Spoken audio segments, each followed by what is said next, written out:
ఇక్కడ మీకు సంబంధిత మంత్రులు కాదు కానీ తెలంగాణలో సంబంధిత అధికారులకి అరెస్టుల దాకా వెళ్ళింది. ఆంధ్రప్రదేశ్లో ఎవరికైనా అది జరిగిందా? అదే దీనికి వెనకాల మూలాలకు వెళ్ళండి. అప్పుడు ఆ రోజు ఈఎస్ఐ మినిస్టర్ ఎవరు? కార్మిక శాఖ మంత్రి బండారు దత్తాత్రేయ.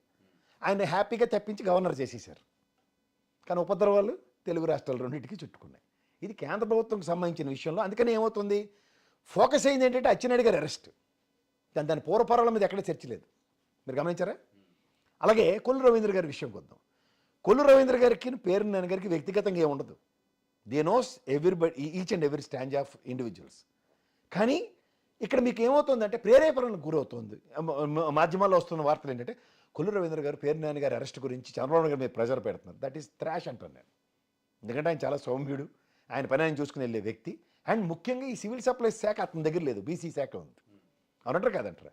సో ఎవరి పని వాళ్ళు చేసుకునే దగ్గర ఇప్పుడు నిజంగా సివిల్ సప్లైస్ మినిస్టర్ గారు నాదెండ్ల మనోహర్ గారు కానీ లేకపోతే సంబంధిత అధికారులు కానీ చర్యలు ప్రతిచర్యల నేపథ్యంలో ఇవాళ దాకా మీరు నేను డిస్కస్ చేసుకుంది 1,70,00,000 రికవరీ ప్రాసెస్సే మాట్లాడింది. దాని క్రిమినల్ అఫెన్స్ ఏమైనా యాడ్ చేసి రాబోయే రోజుల్లో దాన్ని అట్రిబ్యూట్ చేస్తే గౌరవ న్యాయస్థానం జ్యూరిడిక్షన్లో ఉంది కాబట్టి అదొక డైరెక్షన్ ఇస్తే తర్వాత మనం చర్చిద్దాం. ద్వారంపూడి పరిస్థితి ఇప్పటిదాకా అది సీన్లో లేదు. మనం we are living in a false illusion. Sir ఒకటి గుర్తుంచుకోండి, ఎక్స్పోర్ట్ పాలసీ చాలా స్ట్రింజెంట్గా ఉంటుంది సార్. మీరు ఉదాహరణకి 4 చెక్ పోస్టులు 6 చెక్ పోస్టులు పెట్టిన తర్వాత కూడా బియ్యం లోపలికి వెళ్తున్నాయి అన్నది రీసెంట్ పాస్ట్ అప్డేట్ కదా.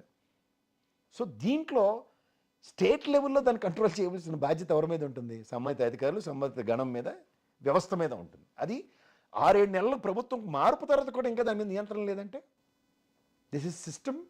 ఈ ఈకో సిస్టమ్ అడ్జస్ట్ అయిపోయింది. So out of the box చేయడానికి it takes his own course of time. So దానికి స్ట్రెంథన్ పాలసీస్ కావాలి. ఆ పాలసీస్ కనుక ఇంప్లిమెంటేషన్స్ దగ్గరికి వచ్చినప్పుడు నేను ఎప్పటి నుంచో చెప్తున్నాను. ఉదాహరణకి నీతి ఆయోగ్ వచ్చి ఇక్కడ రేషన్ కార్డులు ఎన్ని ఉన్నాయి, యాక్సెస్ ఉన్నాయని కానీ తీయమని చెప్పారు. ఇప్పుడు ఉదాహరణకి మీకు నాకు వైట్ రేషన్ కార్డు ఉందనుకోండి ఫర్ ఎగ్జాంపుల్, మనం రేషన్ షాప్లో బియ్యం తీసుకుంటామా?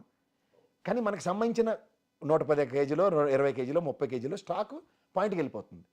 వాడు ఏం చేస్తాడు? మీకు నాకు కంట్రోల్ ఉందా? లేదు కదా. ఇప్పుడు ఉదాహరణకి 100 రేషన్ కార్డులు ఉన్న ఒక గ్రామంలో 30 మంది తీసుకుంటారు, మిగిలిన 70 మంది తీసుకోవట్లేదు అనుకోండి. ఆ బియ్యం ఏమవుతున్నాయి? ప్రభుత్వం జవాబుదారీతనం లేదు.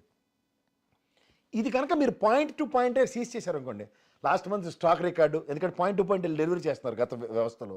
ఎంతమంది తీసుకున్నారో మన దగ్గర టిక్కులు కనబడతాయి కదా సార్. ఏ సంతకాలు వేల ముద్రలు లేకుండా ఎవడు కదా. అక్కడి నుంచి కనుక అరెస్ట్ కనుక గవర్నమెంట్ పరంగా తీసుకోగలిగితే పాయింటే 30 కేజీలే పంపించారు అనుకోండి సార్, మిగిలిన 70 కేజీలు గవర్నమెంట్ గోడౌన్లోనే ఉంటాయి కదా, సివిల్ సప్లైస్ గోడౌన్లో. అప్పుడు దాని మీద నియంత్రించడం చాలా సులువు. రోజా గారు ఆడదాం ఆంధ్ర 110 కోట్లు అదే పోయింది. ఏమైంది? ఆడారు కదా, ఆడిన డబ్బులు ఎక్కడ వస్తాయి? ఇప్పుడు మీరు నేను పత్తరాడు అనుకోండి, మీరు గెలవచ్చు, అలాంటి పోవచ్చు. ఏం లెక్కలు చెప్తారు దానికి? ఇవన్నీ కూడా చాలా సీరియస్ కేసులు అంటున్నారు కదా. అరెస్ట్ల వరకు ఎందుకు వెళ్ళలేదని చాలా మందికి అనుమానాలు. ఇప్పుడు మీరు వాళ్ళు ఇంటర్వ్యూ చేయడం పెద్ద ఫ్రాడ్ జరిగిపోయిందని బయట చెప్పారు అనుకోండి, ఏం జరిగిందో చెప్పకుండా ఫ్రాడ్ జరిగిందంటే ఏం చెప్పాలి? ఇప్పుడు ఆడదాం ఆంధ్రాకి 110 కోట్లు బడ్జెట్ లెక్కలు శాప్ కానీ లేకపోతే సంబంధిత క్రీడా శాఖ మంత్రి కానీ లేకపోతే క్రీడా శాఖకు సంబంధించిన ప్రిన్సిపల్ సెక్రటరీ కానీ ఎస్టాబ్లిష్ చేయలేదనుకోండి. ఇప్పుడు 14,000 కోట్ల అప్పులు, 14 లక్షల కోట్ల అప్పులు చేశారని గొల్లు పెట్టారు. అసెంబ్లీలో బడ్జెట్ పెట్టి 640కి తేల్చారు. ఏం చెప్పమంటారు? మీరు నేను ఇందాక మాట్లాడుకున్నట్టు రంగుల విషయంలో 3,000 కోట్లు 4,000 కోట్లను ఓదరగొట్టి అందరినీ చంపేశారు. తీరా వెళ్ళి అసెంబ్లీలో లెక్క తీస్తే 111 కోట్ల 50 లక్షలకు తేలింది. ఏ లెక్కలు చెప్పాలి?